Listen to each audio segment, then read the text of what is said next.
Hi, everyone, and welcome to Behind the Numbers. This is the program where we go beyond the data, beyond the spreadsheets to really understand what drives business success. I'm Dave Bookbinder. I'm known as a business valuation expert and best-selling author. And as always, I thank you for joining me. Today, I am joined by Rich Horwath, who is founder of Strategic Thinking Institute, a leading expert on helping leaders move from reactive management to disciplined strategic thinking. We're going to be talking about what strategy really means in practice, why it often breaks down inside organizations, and how leaders can build stronger decision making at the top. So let's get into it. Rich, welcome to Behind the Numbers. Dave, great to be with you today. Thanks for having me on the show. It's my pleasure. Why don't you tell the audience a little bit more about you that I didn't hit in the overall intro here, and we'll get into it. Yeah, sounds good. So I actually started my business 25 years ago, and it was based on a single question. I was doing strategic planning. We were leading an offsite meeting.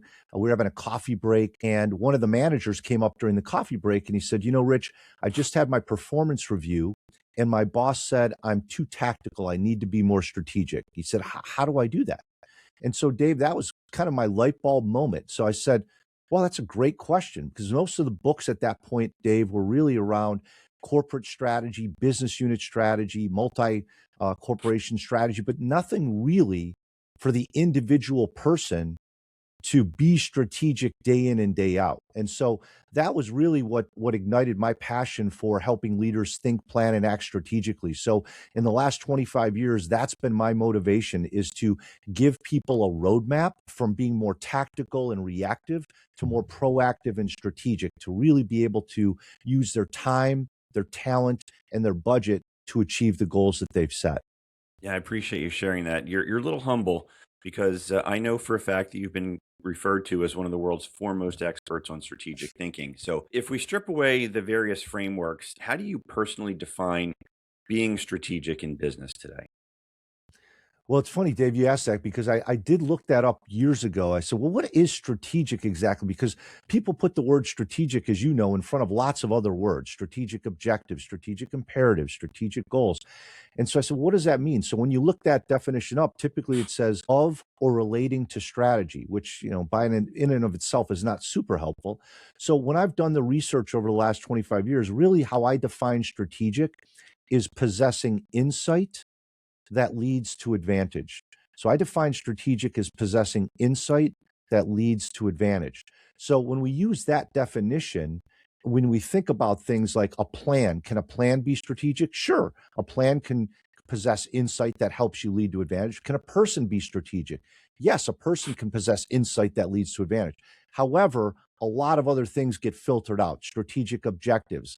An objective is not going to possess insight typically. It's a number and a time frame that you're trying to hit. So, and again, the core aspect of strategic, as we talk about, is possessing insight. And I define insight very simply as a learning that leads to new value. So really, when you are strategic, you're continually bringing new learnings that add value to yourself, to your team, to your organization, and to the customers that you serve. Yeah, you're right because I've seen it throughout my career too, where people just slap the word strategic in front of another thing and think suddenly that's real strategy. What are some of the common misconceptions that you've seen executives having about actual strategy? Well, the first is mistaking strategy for other things. And, one of the most important aspects is having a common language for strategy. Do we have an understanding across the business as to what strategy really is? And so oftentimes we see strategies written in the Wall Street Journal or Business Week or Forbes that we want to be number one in the market. We want to be the premier provider of X. And typically those are aspirations, they're not strategies. So we need to do a better job as leaders of really clearly articulating what is a strategy and then what are things that are aspirational, goals, objectives. Mission and vision often get confused for strategy as well. Mission and vision being your purpose. Mission is your current purpose. Vision is your future purpose. And so strategy really is how. How are we going to get to our goals and objectives? How are we going to achieve the vision that we're trying to hit in the next 10 to 15 years? So I'd say that's probably the biggest thing, is just really having that common language for strategy. So I'd ask all the listeners out there, as you think about your organization, if you sat down in your next staff meeting and asked everyone to define strategy, would you get the same definitions? Yeah, not likely. So where does it break down? Is it in the thinking? Is it planning? Is it execution? Well, the biggest thing I see is the thinking initially. You know, if let's think about a funnel for a moment, a regular funnel. At the top of the funnel is strategic thinking. Towards the neck of the funnel is strategic planning. And too often people confuse the two or they intermix the two. Strategic thinking is when we're generating new insights, new ideas, new approaches, new solutions, new ways to bring value. Strategic planning is when we take those insights and we channel them into an action plan designed to achieve our goals and objectives. And the planning piece is really where we start to allocate resources, time, people, budget to specific initiatives that are designed to get us there.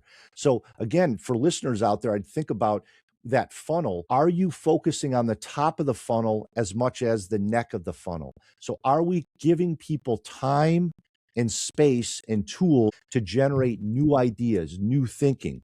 Because Dave, if we don't do that, then we're following Einstein's definition of insanity. We're doing the same thing over and over again and expecting different results. Yeah, and when you talk about the time and the tools piece, it strikes me that a lot of organizations treat strategy as more of an annual event, right? The offsite, whatever that may look like, instead of a daily, call it discipline. Why is that? Well, I think historically, when you think about where strategy started in the military arena thousands of years ago, you know, typically the campaigns from a military strategy were longer in nature. I mean, it would take months or years to accomplish goals and objectives, and then business overtook that definition of strategy back in the 40s, 50s, 60s, and so I think people started thinking, well, strategy is long term. Tactics are short term, and really time is not a good criterion to define strategy. The way we want to differentiate strategy and tactics is really generally and specifically. So strategy is generally how we're going to achieve our goals and objectives, our general path, and then tactics are going to be the specific tangible things that we're going to put time and money to in order to get there. And so Dave, years ago as I was doing this, typically we'd be developing 5 and 10 year plans for companies, but these days I'm seeing a much shorter time frame, typically 1 year, maybe 3 year plans. And I think that's just because the pace of technology, we've got the introduction of AI in the last couple of years, so things are changing more rapidly. I do think, and to your point, I do think it's still important to do things like scenario planning, where we identify 3 to 5 potential scenarios in the next few years that we could run into, and then come up with some plans for that as well. But again, I think, to your point, strategy is often treated like a birthday where it happens once a year. There's a lot of signage and fanfare, and then it goes away for 11 and a half months. But what I've found is the best leaders are really disciplined in thinking strategically. And what do we mean by that? So they're learning, they're gaining new insights, they're setting direction, they're recalibrating direction on a regular basis, not just once a year. So if they're not doing those things, is it fair to say they're stuck in a more tactical mindset? Yeah, I think that's a good way to put it. And you bring up a great word there, mindset, because oftentimes when we think about strategy, we think about the direction that we're headed. We think about the path that we want to go down. And before we get to the group work, it does take a mindset shift.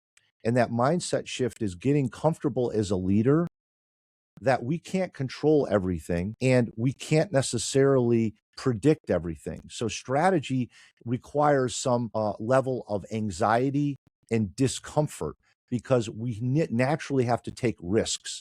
We've got to put ourselves out there because great strategy demands trade offs. We've got to choose 1 or 2 paths and we have to forego lots of other paths that potentially could be very valuable. Great example historically has been Apple. And, Steve Jobs had said, back in the day when he founded Apple, he said, look, people think focus means saying yes to the thing you're going to focus on. He said, but that's not what it is. He said, trade-offs and focus is really saying no to a lot of other very good ideas that could be exciting, but we've got to have the discipline to say no to those and to follow 1 or 2 paths that are going to help us be successful. Yeah, I was trying to hopefully get the audience to understand whether or not they're stuck in a tactical versus a strategic mindset. And I think we sorted that pretty nicely. But if folks are concerned that this is maybe a long term cognitive mindset shift, is this actually something that they could pivot to relatively quickly to start learning how to think more strategically? Yeah, and it's a great point, Dave. I mean, there's some signs when people are not being strategic. So if you've got a team that you're overseeing in a company, here are a couple things that you can look for. Number one, are you talking about the same topics month after month after month after month? If that's the case, then we're not making decisions. We're not moving things forward. We're not putting ourselves in the future state of the business. So I would say the first sign is talking about the same topics month after month with no progress gained. The second piece is, as a leader, think about what percentage of time each month do you invest thinking about the current state of the business?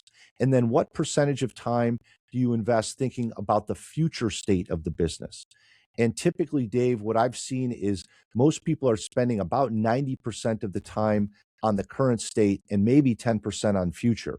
But when you look at some of the best leaders and best companies, people like Jensen Huang at NVIDIA, Meg Whitman when she was running eBay, and then HP Enterprises, they specifically talked about the fact they were spending 30, 40% of their time with themselves and their team thinking about the future state of the business. So what core competencies do we need to develop? What capabilities do we need to create? How do we position ourselves for not just success today, but for success in the future?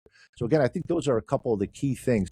And to your point, how do we then start to transform that tactical thinking into strategic thinking? First, it's just an awareness. What does it mean to be strategic? We talked about that earlier with some great questions that you posed. So one of the things that we're seeing now is great leaders are helping their team move out of the tactical mindset by creating accountability for insights. You know, we talked earlier about insights are learnings that lead to new value.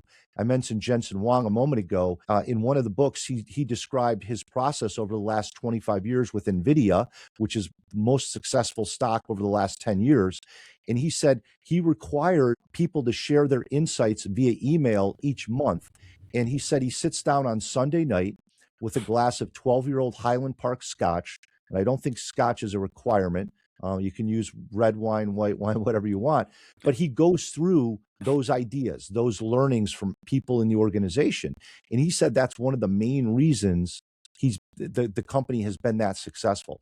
So I would say one way as a leader to transform your organization into being more strategic is to create accountability. So each month or each quarter, ask people to share 3 to 5 learnings or insights that have helped generate new value for themselves, for the team, or for external customers. And if you start to create that accountability for insights, then all of a sudden we've got a true learning organization and we're able to adapt to changes much more quickly than the competition. Yeah, the Highland 12 is a good recommendation. I would endorse that one. So, what you just described, Rich, is that part of what I'll call your framework for strategic thinking, or is yours slightly different? Yeah, so that would be part of it. My framework has 3 A's: acumen, allocation, action. So I ask people when they're being strategic to think, plan, and act strategically. We talked about mindset a moment ago. It's not enough just to think strategically, but then we've got to be able to reconfigure our resources, our time, our people, our talent, our budget. And then we've got to be able to act strategically. We've got to have the discipline each day to not fall into that reactive mode where we're fighting fires and bouncing around like bumper cars from one thing to the next. So the framework I think about, acumen, insight that we've talked about, is definitely the first part of that framework. But then we've got to be able to allocate and reallocate resources based on the new value that we're seeing and that we're trying to provide. And then we've got to act strategically with that discipline day in and day out to be strategic. Yeah, and of those three disciplines, where do you find leaders are struggling most? So yeah, I developed. Everyone out there is familiar with the IQ, the EQ, even for emotional intelligence. So to that point, Dave, one of the things I said, well, let's develop an SQ. So we created years ago a validated SQ, strategic quotient assessment, to really baseline. Are you where are you when it comes to thinking, planning, and acting strategically? So acumen, allocation, action. And over the years, we've had about 5,000 people take that SQ, and the average score overall is about 70, which is slightly below average when we think about general cognition. And so the score that tends to be the lowest is the acumen, the new insights. And I think that's just because, you touched on it earlier, Dave. We get into that tactical mindset. We're doing the same things, the same tactics we've done year after year, and we get stuck in that status quo. And I think as leaders, one of the things I challenge everyone out there to think about is, are you giving yourself and your team some time and some questions and tools to generate those new ideas and those new insights? And then are you creating accountability for that insight generation, those learnings, building that acumen? So I would say those are probably two of the main things really that fall into question is, how do we build up that acumen piece? Because acumen tends to be the lowest score. Interesting. And for folks who are listening and wondering, why are these guys debating this strategy versus tactical stuff, and what does that really mean to the business? I want to get your take on how directly is strategic clarity tied to enterprise value and competitive advantage. Yeah. So when you look, there are a couple studies. One was published in the Harvard Business Review. It looked at 750 bankrupt companies over a 25-year period. And what they found was that the majority of bankruptcies were due to bad strategy, not just the execution of the strategy, but having a strategy that no longer provided competitive advantage. And what do we mean by competitive advantage? Because that term is out there a lot. Competitive advantage is when you're able to provide superior value to customers. So superior value to customers. And so the research showed that just over 50% of bankruptcies were due to bad strategy. There's also studies that show that when companies fail to create new strategy and new value, that they typically stall their growth. And when they stall their growth, it's only about 5 to 10% of companies that can actually get back to the profitability levels that they had before that growth stall. So part of strategy, Dave, and it's a great point that you bring up, part of strategy is evolution. How are you evolving your business model so that you will continually anticipate what new value looks like to customers? I mean, even if we're not in the consumer, even if we're a B2B company, Amazon has reset what customer expectations on speed of delivery look like today. So even if we're in a B2B world, that has shifted in our mindset. So one of the things I'd recommend for leaders out there is revisit your business model. And again, we think about a business model, it's simple in nature. It's how do you create value? How do you deliver value? And how do you capture value? So create value, deliver value, capture value. As a leader out there, are you spending time thinking about how you're evolving in each of those areas? So to your point, Dave, the research definitely shows that organizations that don't practice or don't have clear strategies are not as successful. And the other study I'd mentioned by Professor Porter and Noria out of Harvard Business School, and this dates back probably about 8 to 10 years ago, but some other folks have revalidated it. They showed over a 10-year period that companies that had clearly defined and well-articulated strategies outperformed their competition by 332% in sales and 304% in profit margin over a 10-year period. And there were some other factors involved, but having clear strategy was one of the key criteria for that outperformance versus companies that were purely tactical and reactionary. It's funny when you were talking about those strategic whiffs and the companies that failed. First thing that popped in my head was Blockbuster Video, and how they completely missed the mark on that one. Yes, yeah, that's a great example, and it's amazing when you look at that story because Netflix, obviously, which came in and changed the market, and they evolved the value, right? I mean, Blockbuster was great when people wanted to go to a physical store, try and find one of the 5 new copies of the release on Friday afternoon. But once that value shifted and people said, nah, I'd like more convenience, the DVD by mail is easier to use, and then obviously now we're in the streaming world. But Blockbuster is a good example that you bring up because what they failed to do was they failed to assess the competition's ability to create new value. And so as leaders out there, and this is a very interesting exercise, think about 3 things when you think about your competition. And these are the three components of competitive advantage. Think about capabilities, activities, and offerings. So capabilities, what are the resources and the skill sets and the knowledge that your competition has? Then activities, what are they doing in the marketplace when it comes to selling, service, education, support, experience? And then think about the offerings themselves, products, services, educational materials, and so forth. Are the in what I'd recommend is on a monthly or quarterly is probably more reasonable. Look at those three areas: capabilities, activities, and offerings, and ask yourself, has the competition changed anything in those three areas? Because if they have, that's a good indication that customers might be seeing new value from them that you're not producing. So again, a lot of us think, hey, I know the competition. We've been in business 25 years. We know everybody.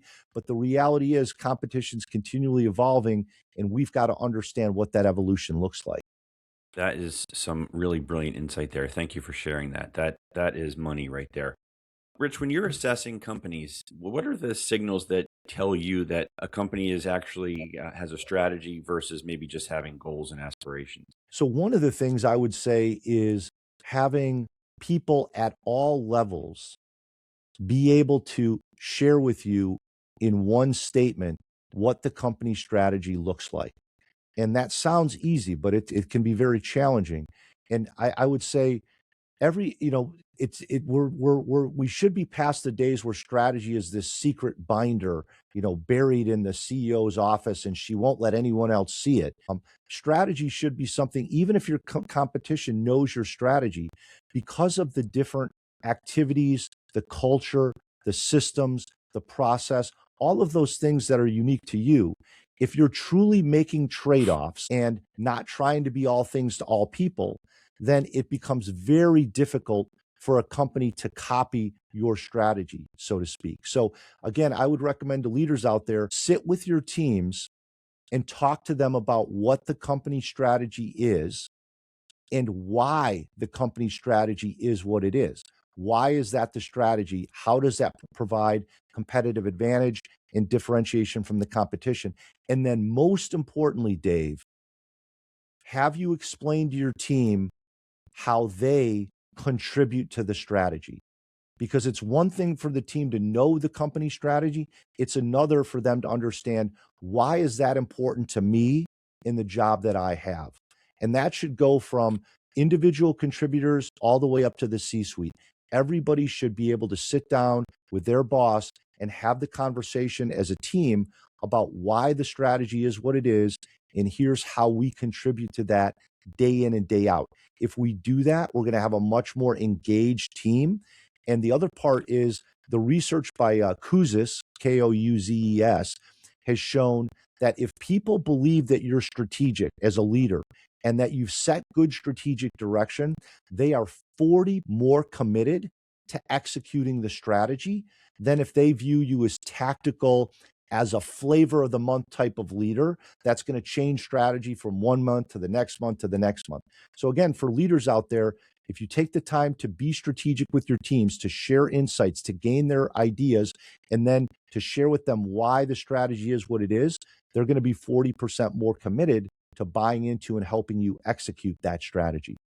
Yeah, and I just want to put an exclamation mark on what you said about getting people more engaged. When people understand the why and how they specifically contribute, they do buy in, and they're more involved in the process. And as we talk about in this program a lot, more engaged workforce is a more productive workforce, and that's going to lead to more creative thinking, innovation, and greater enterprise value. So it is all connected, and great observation there. I just had to emphasize that.